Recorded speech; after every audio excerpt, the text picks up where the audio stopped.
سال بھر غوث اعظم کا فاتحہ ہوتا ہے، مہینہ بھر غوث اعظم کا لنگر ہوتا ہے۔ حقیقت میں جسے 11ویں کہا جاتا ہے وہ آج کی رات ہے، آج کی رات، زور سے بولو سبحان اللہ۔ یہ حقیقت میں 11ویں یعنی ربیع الاخر کے دن 10 تاریخ ہونے کے بعد جو رات آتی ہے یہ حقیقت میں آج ہی کی رات 11ویں کی رات ہے، زور سے بولیے۔ بہت مقبول رات ہے، جو بندہ دعا کرے گا اللہ غوث اعظم کے صدقے اس دعا کو قبول فرمائے گا، زور سے بولو سبحان اللہ۔ میں عرض کر رہا تھا مصر کا رہنے والا قبیلہ بنو طے کا یوسف نام کا بندہ، یوسف طے ایک بزنس مین ہے، ایک تاجر ہے، زندگی بھر سال بھر کماتا تھا۔ اس زمانے کا جو پیسہ تھا کرنسی تھی، بچا بچا کے روپیہ اسے بچا کے رکھتا تھا، اور سال میں ایک مرتبہ 11ویں کے تاریخ میں غوث اعظم کی مجلس سجایا کرتا تھا۔ ایک سال ایسا ہوا مصر کے لوگوں کو اس نے دعوت کر دی اور لوگ آنے والے ہیں، کل ہوگا غوث اعظم کا لنگر ہوگا، کل ہوگا غوث اعظم کی مجلس سجے گی، آئندہ کل ہوگا غوث اعظم کا دربار سجایا جائے گا، ذکر کا دربار، ذکری مجلس سجے گی۔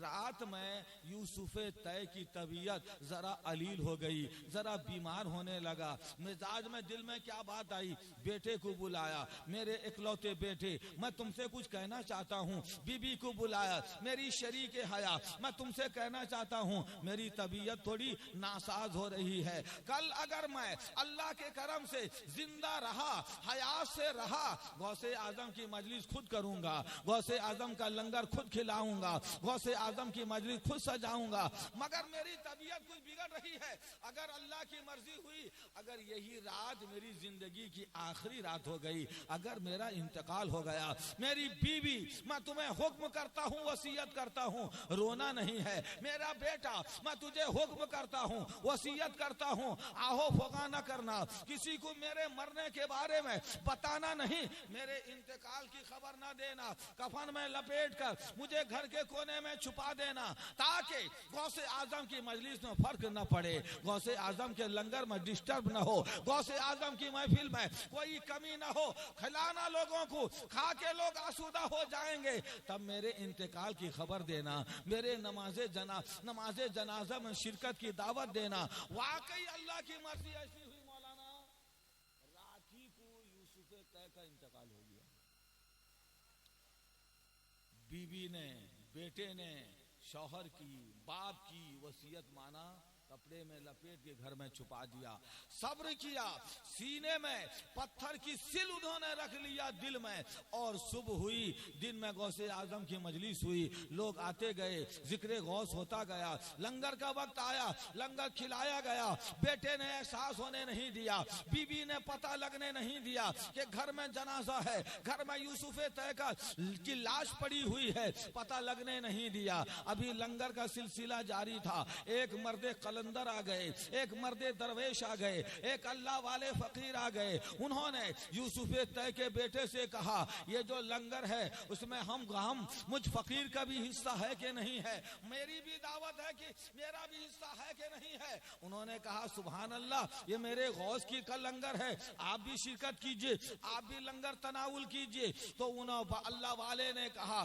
بھائی ایسا ہے، تم نے جو دعوت کی ہے مصر کے لوگوں کی دعوت کی ہے، اور فقیر مصر کا رہنے والا نہیں ہے، ہم مصر کے رہنے والے نہیں، اور بغیر دعوت کے شرکت بھی ہم نہیں کرتے ہیں، ہمیں تو اسپیشل دعوت دینی ہوگی۔ اب بیٹے نے کہا آپ بہت دور سے آئے ہیں، مصر کے بے نہیں کہیں اور کے ہیں، اس لیے آپ تھکے ماندے ہوں گے، آپ کھائیے، ایک مرتبہ نہیں غوث اعظم کے لنگر میں شرکت کیجئے۔ انہوں نے کہا بیٹا ایسا ہے، یہ سارا انتظام تیرے باپ نے کیا ہے، اس کا مالک تیرا باپ ہے، یہ کھانے کا یہ اہتمام تیرے باپ نے کیا ہے، باپ کے ہوتے ہوئے بیٹا کون ہوتا ہے، اس لیے تیرا باپ دعوت دے گا تب تو یہ فقیر شرکت کرے گا، ورنہ فقیر شرکت نہیں کرے گا۔ اب یہ سنبھالنے کی کوشش کر رہا ہے۔ بیٹا کہنے لگا آپ دور سے آئے ہوئے، تھکے ماندے ہوں گے، بھوک لگی ہوگی، پیاس ستا رہی ہوگی، پہلے غوث اعظم کے لنگر سے کچھ دو لقمہ کھا لیجئے،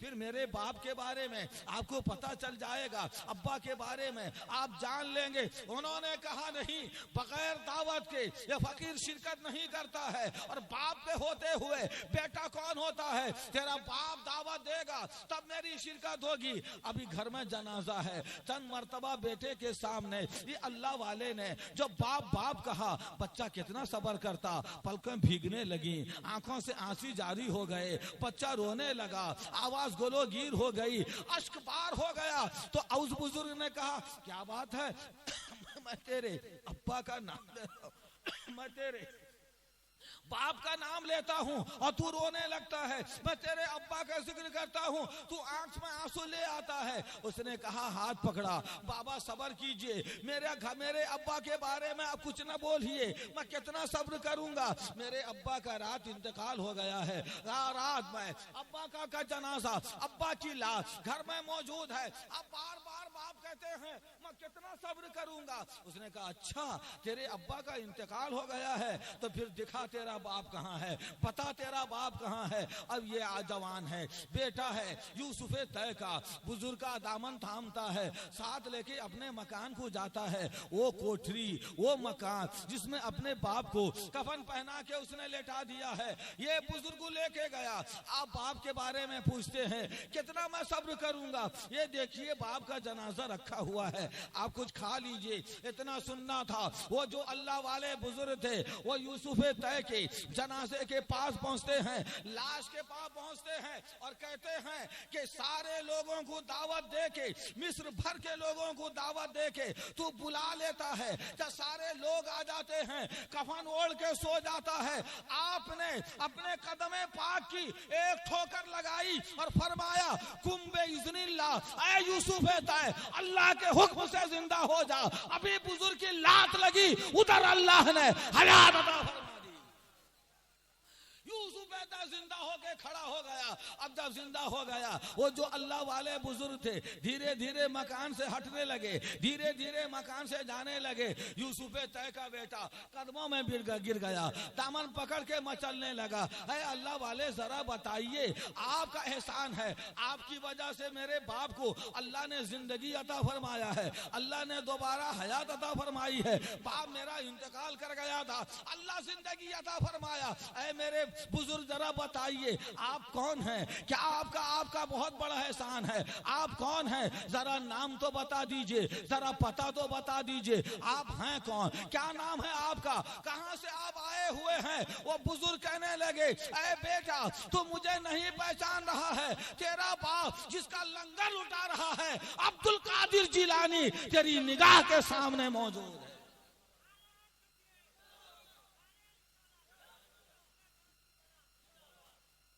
عبد القادر جیلانی تیری نگاہ کے سامنے موجود ہے. میں کہنا چاہتا ہوں پیارے, غوث اعظم رضی اللہ تعالی مادیت والے نہیں روحانیت والے ہیں. وہ چاہیں تو بغداد میں رہیں, وہ چاہیں تو مصر آ جائیں.